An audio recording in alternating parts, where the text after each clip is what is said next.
back to my YouTube channel. So for today's video, I am very, very, very excited. Oh my gosh. Kung alam niyo lang talaga kung ganong pagpipigil ko kanina kasi kanina habang nag-aayos na ako, ni-release na to. So yung Twitter ko, lahat ng social media accounts ko, lahat ng nasa feed ko, punong-puno na nito.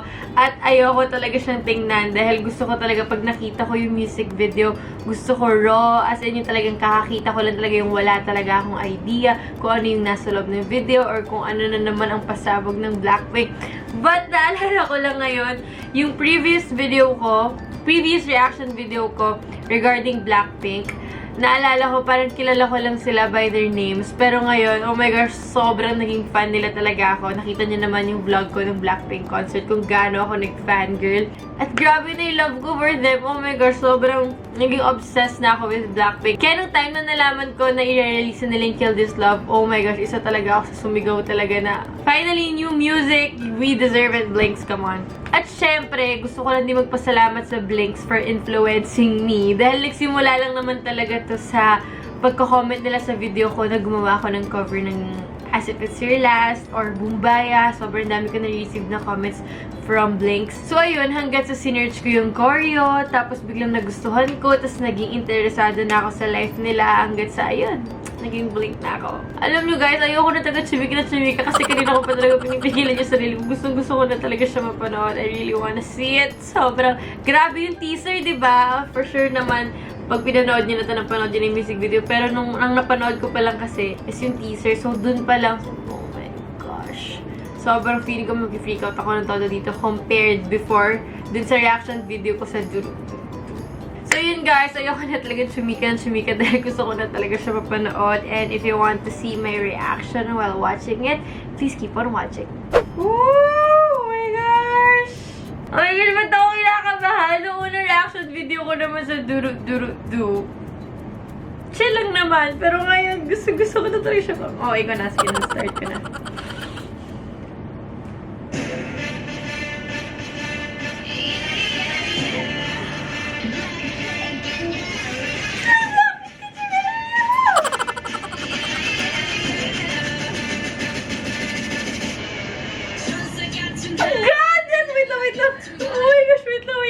Wait lang. Hindi ko kinakaya. Ang ganda-ganda ni Jenny. Sorry. Okay, bro. Damn, that's hard crystal though.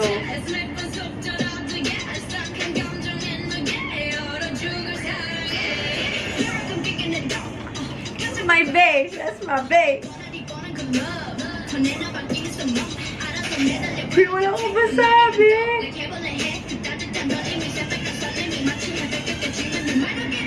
Wait lang. Let me just say, sobrang fierce nun. Oh my gosh, Lisa, you did it again. My heart. Oh my gosh. Ang ganda ng hair niya. Ang ganda-ganda niya. Yung wrapping skills. Okay, halatang bias. Okay, next.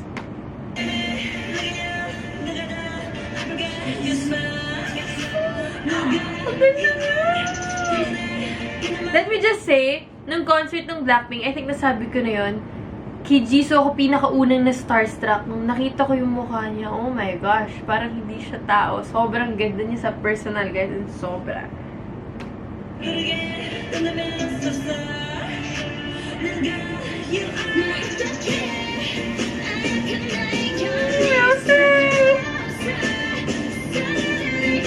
Oh my gosh, is she crying?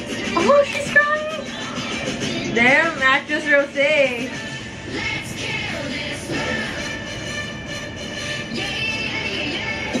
Ano kaya na naman yung choreo nito?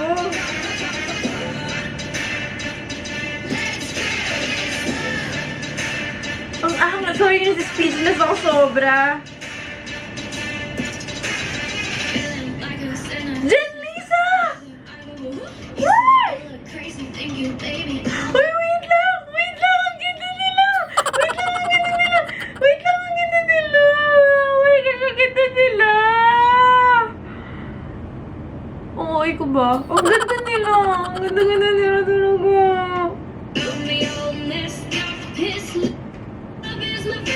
Sorry, pinapospos ko kasi gusto ko makita na yung mukha nilang matagalan. Ang bilis kasi.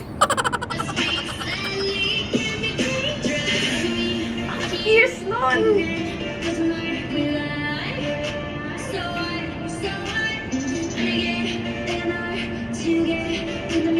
Oh my God, Rose. Yung vocals niya, grabe.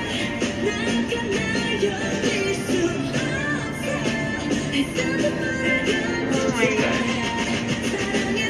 Oh my gosh, actress Jisoo! Whoa, the visuals though.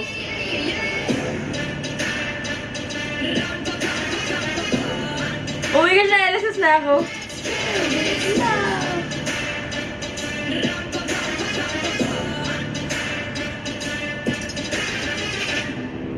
Dance break, may dance break, may dance break.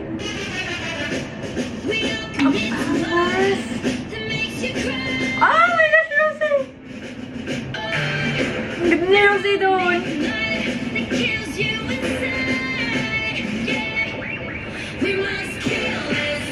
Eh! Uy, naka-back si Jenny!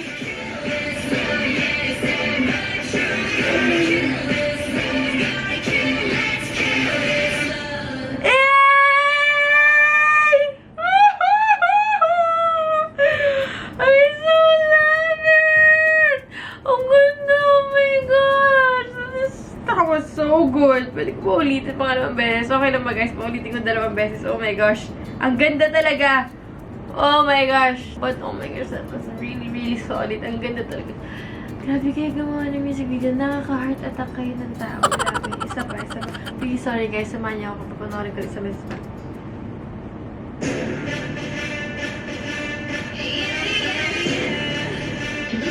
Tataka lang ako oh my gosh, Lisa, ang ganda mo. Nagtataka ako, paano tong ganitong mukha? Ang sweet niya at fierce at the same time. Look at those eyes. Yung cat eyes niya, siya talaga pag sinabi mo talagang cat eyes, that's Jenny. Grabe siya mag-pull off ng look. Si Lisa talaga, grabe siya mag-pull off ng look. Oh my gosh.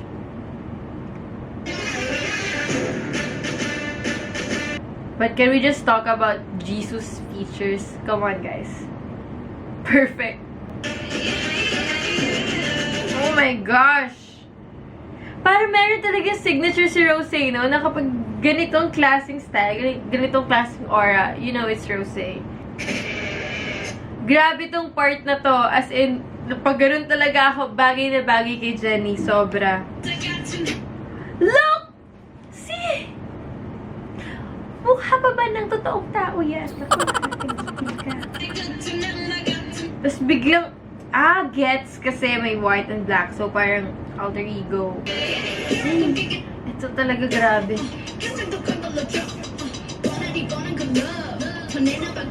Grabe to. Wala, dito ako sa speechless. Sobrang bagay kay Lisa.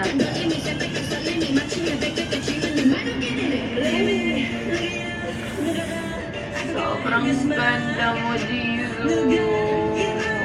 Ganda mo, Jisoo. Ang angas si Rosé dito. Tapos nabilib ako sa acting niya. Ang ganda-ganda mo pa rin kahit umiiyak ka. Ang ganda-ganda niya pa rin. Yay! Lazy Jenny who? Tsaka parang lahat sila equal yung exposure. Sa tingin ko ito, grabe talaga. Name a better duo.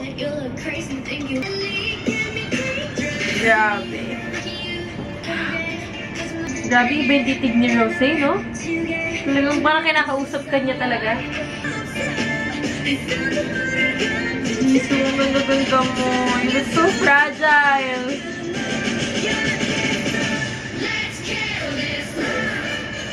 Angas ito sobra.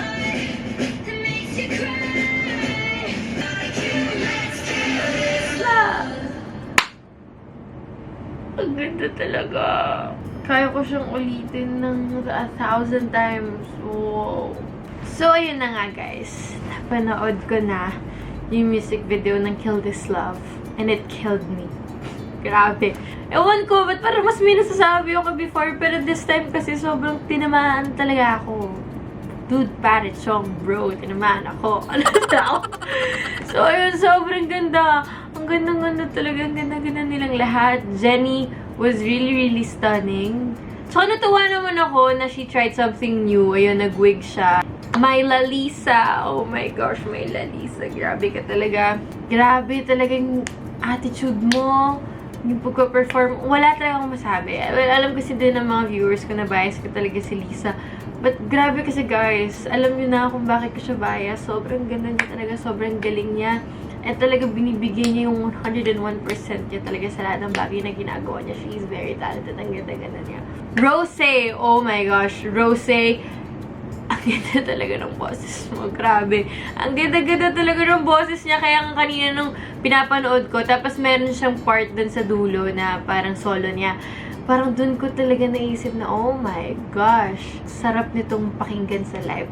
Pero na-feel ko na yun nung mga teaser, tsaka nung nag-stock ako sa Blackpink, parang feel ko, parang moment ni Rosé itong Kill This Love. Feeling ko lang kasi siguro sa mas marami siyang part, pero she deserves it. My gosh, ang ganda ng vocals niya, ang ganda ng boses niya, ang ganda-ganda niya talaga. Tsaka gusto ko talaga yung part na nagda-drive siya and she was crying. It's believable and it really convinced me na parang hurt siya. So, ang ganda niya. Kasi first time ko siya nakita parang drama na gano'n. Ewan ko kung hindi pa ako nag-stalk more. Pero first time ko siya nakita na gano'n. Si Jisoo naman, oh my gosh. Alam mo si Jisoo talaga kahit nakagano'n lang siya, kahit anong gawin niya sa mukha niya, ang ganda-ganda niya talaga. Tsaka syempre, oh my gosh, vocals. Hindi ko talaga maki-question si Jisoo doon. Sobrang ganda ng boses niya din talaga doon. Kasi nung tinok ko talaga yung Blackpink, parang may mga improvements yan. Si Jisoo, ang laki din talaga ng improve niya simula nung pinakauna pa talaga nilang single. Overall, it was really amazing. It blew my mind. Talaga nilagpasan niya pa yung expectations na ini-imagine ko. So, ayun. Yun lang naman, guys. Alam niyo naman, nakita niyo naman yung reaction ko kung gaano ko naging kasaya dahil napanood ko na at kung gaano ko na-amaze sa talent na pinakita ng Blackpink at syempre sa gumawa din ng music video. So, kung gusto niyo po mapanood yung Kill This Love na music video, I will link it down below. So, that's it. Thank you guys so much for watching. Don't forget to subscribe to my YouTube channel. Follow me on my social media accounts. And I'll see you guys soon. Bye! Mwah!